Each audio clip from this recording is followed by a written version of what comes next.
Have you ever witnessed loyalty tested so hard that even the ocean itself seemed to rebel?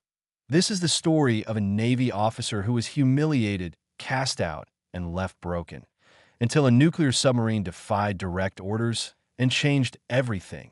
Stay with me till the end, because what happened in those final minutes left even the Admiral speechless. And before we begin, don't forget to subscribe to Grow for Justice, the channel that brings you stories of courage, truth, and redemption. The Pacific. Dawn rose red that morning, a color sailors call the warning sky.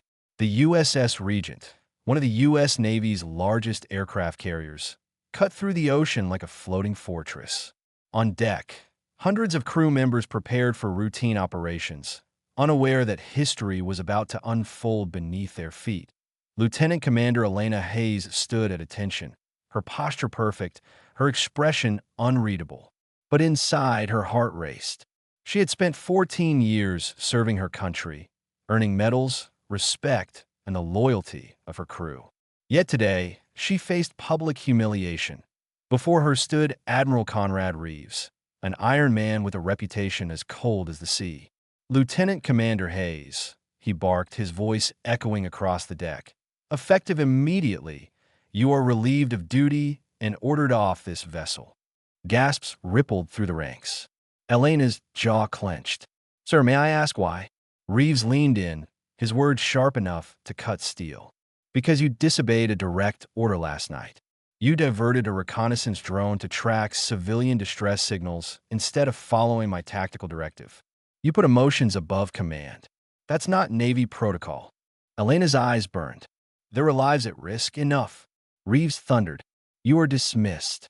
Two MPs stepped forward, guiding her away. As she passed her fellow officers, no one met her eyes. In the Navy, disobedience, no matter how noble, came with consequences. She left the carrier under a cloud of shame, unaware that her moral decision would soon expose a truth bigger than any of them could imagine. 3 days later, Elena sat alone in a motel overlooking the harbor, stripped of her clearance, her uniform folded neatly beside her. She replayed the moment over and over. The distress signal she had tried to respond to had come from a region marked restricted, a patch of ocean known for classified submarine testing. But what she had seen on the radar before being shut down didn't fit the Navy's narrative. It wasn't a civilian craft. It wasn't even an American vessel. It was silent, massive, and deeper than anything the U.S. should have detected. She knew something was wrong. 200 hours.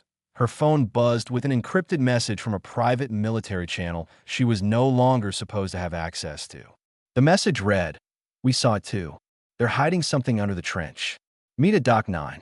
Come alone." Elena hesitated. It could be a trap.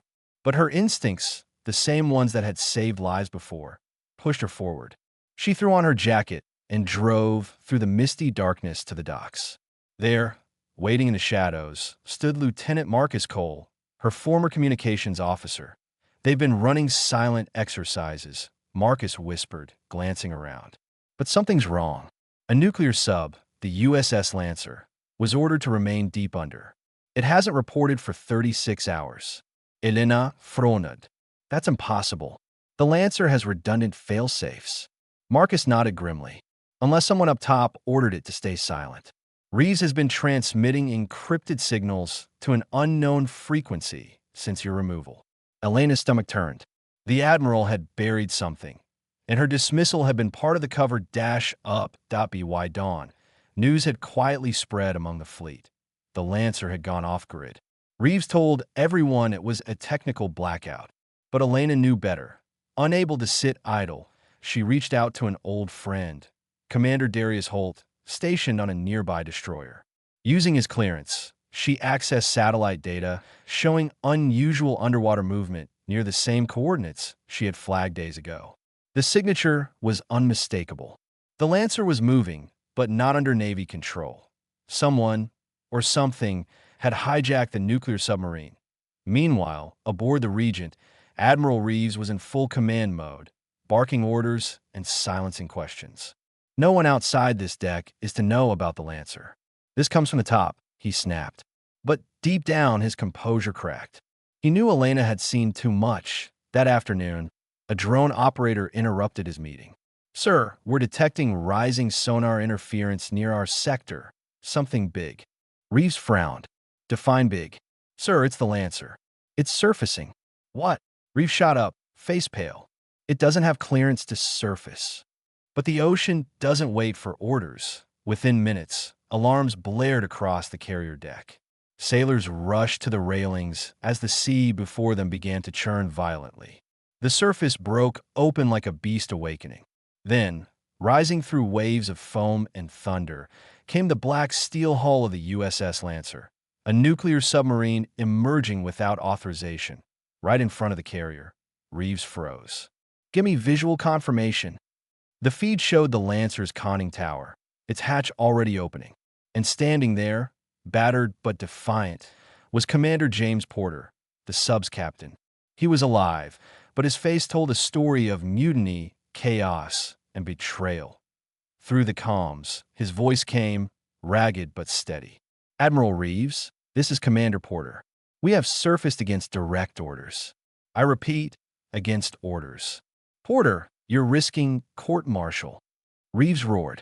"You're endangering national security." But Porter's next words made every officer in the control room freeze. "Sir, there was an unauthorized detonation sequence initiated from your encrypted line. Someone on your command tried to remote arm our nuclear payload.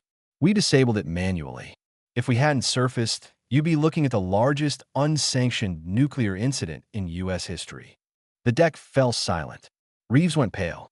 Every pair of eyes turned toward him. And then another voice cut in over the comms, Elena Hayes. She had patched into the fleet channel through Marcus's encrypted relay. "Admiral," she said calmly, "this ends now."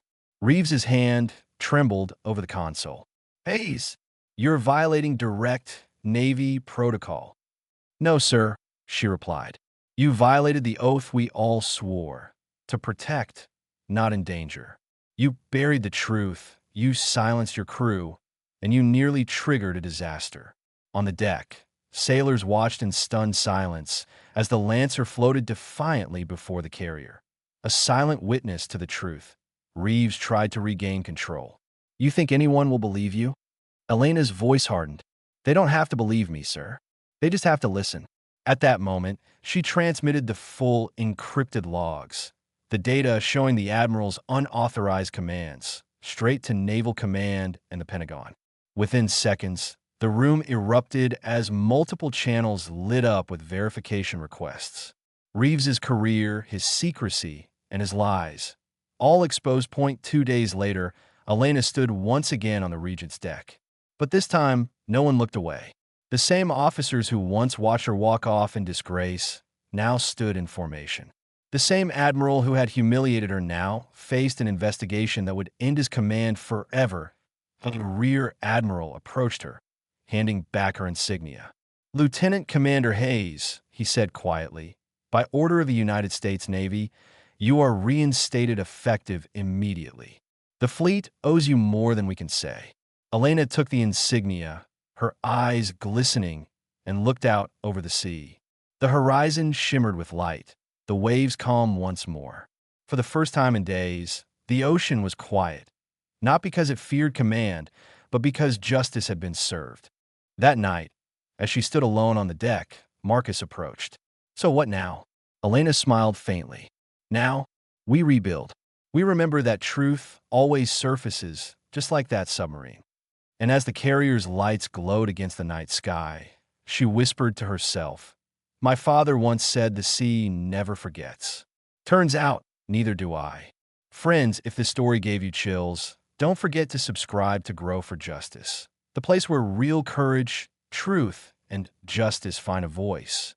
And tell me in the comments, where are you watching from? Your support keeps these powerful stories alive.